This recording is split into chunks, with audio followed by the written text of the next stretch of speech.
Stephane, thank you for taking a minute to chat with me. I'm excited to learn a little bit about your story and yourself and your background. To get started, can you introduce yourself and share a little bit about your background? Sure. Yeah, that'd be great. Yeah, thank you very much for having me, Jeremy, by the way.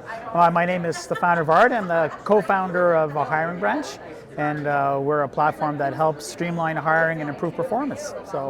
And you want to hear about my background a little bit? Yeah, so I've been a serial entrepreneur since I was a little boy.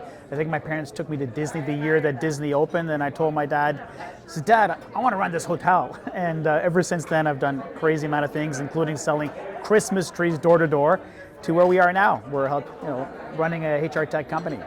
That's great. Can you tell me a little bit about soft skills assessment? How do you think about that? Yeah, soft skill assessments. We talk to a lot of HR directors and recruiters, and they constantly tell me that we typically hire for hard skills, and we typically fire for soft skills. And we know that in a successful career, really what's important is not what is how you talk to people, and really it's come down to your soft skills. They're the key to success in any conversation you have in life. How do you think about, one of the topics that seems to be coming up a lot here is this idea of bias and unconscious bias. Is there an intersection between the idea of soft skill assessment and bias, and how do you kind of rectify that? Yeah, without a doubt. There are a lot of different types of assessments out there. The way we've looked at the problem is really assessing the skills that someone has, and they're not really looking at people, how they speak or the accents they have. It's more about what they say and how they say it. So to give you an example, at the end of the day, when you're talking to a customer representative at your telco, you want to make sure that they're listening to you, and you want to make sure that they understand your problem, and you want to make sure that they can give you a clear and concise answer. You don't want it to escalate to a supervisor or anything. So at the end of the day, it doesn't matter where you're from. If you can express those soft skills, active listening, paraphrasing, upselling, building empathy, building rapport, and there are people around the world that can do this. It doesn't matter where you're from, what your background is. If you have those kind of skills, regardless of education, you can do great. So yeah. I think that's really the important thing about turning the way that you hire around, really focusing on those skills first, and then digging into CVs and everything else. Are companies trying to quantify the idea of soft skills? Yeah, it's always been something that's very difficult. We had one of our first where we came up with this idea is really we had a customer who's hiring an extremely high volume, a call center, and their challenge is they had 300 people interviewing candidates, and it was very difficult for them to pick out what was making them successful. So, what was causing this turnover? Why were people dropping off after 3-4 weeks? So the idea of quantifying was very difficult before artificial intelligence came in and all these new tools that we can use. And the way we've approached it is we created a framework. So we call it the People Skills Framework. And within that framework, we've got about 30 skills that are key. But more importantly, customer service skills are very different from sales skills. And we even have people that can do a great job in customer service. You put them in our sales queue, their confidence level goes down, even though that they have great communication skills at once. So that's the thing, is that if you're able to quantify that, and you can imagine the traditional process of interviewing someone for 15 minutes to figure out if they can listen well, if they can paraphrase, it's extremely difficult. So using this kind of approach, you can really create a very detailed metric about what makes someone successful. What does AI mean in the context of soft skill assessment? Yeah, that's a great question. So AI, there's lots of different components in what we do. Of course, there's always the ML part. So the ML part keeps on analyzing how someone performs post-hire and what those skills are, what a successful conversation. Then there's the NLP, so natural language process. And what we do about that is that we analyze that two ways. We analyze the speech to text, so that's another component of the AI. And then we also do text. And then within that, we have a framework of using social pragmatic skills. And all those are analyzed by our AI. So there's lots of different components that work in real time to make this a success. That's great. What do you have against interviews? I don't have anything against interviews. Well, I don't know if you heard my keynote speech. I told you I wanted to be a business person my whole life, but I told my son that the reality of it is that I was always too shy or too timid to actually have the guts to go for it. I didn't have the confidence. So I didn't start the company because of that. I wasn't that smart 20 years ago.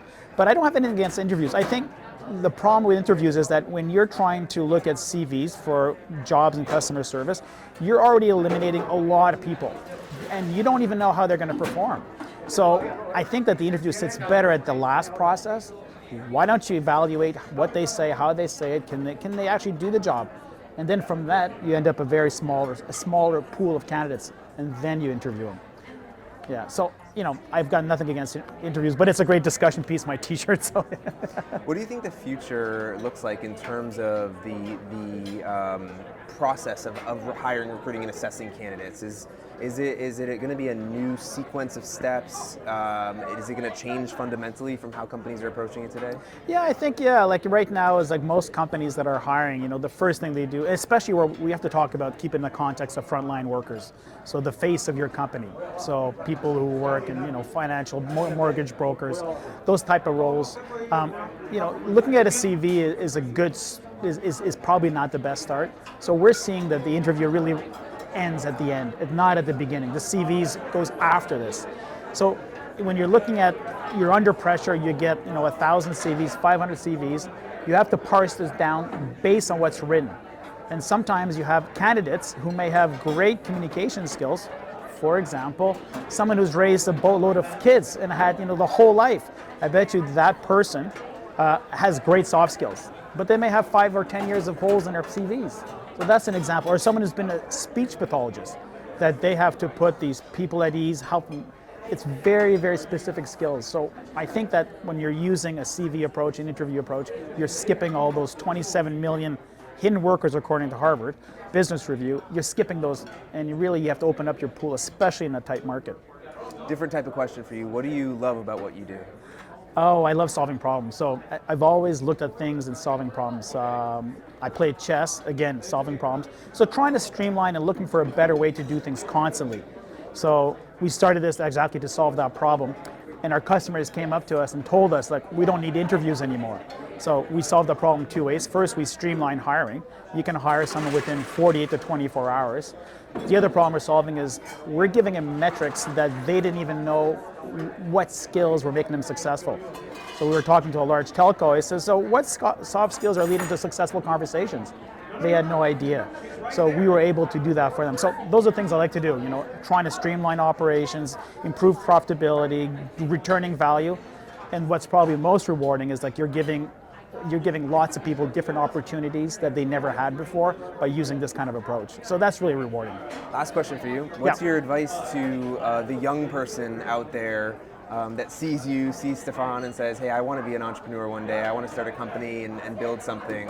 What would you tell that person in order to follow? Oh, that's a great question. Oh, my God. I think you just have to do it. I think you have to believe in yourself. I think you have to listen.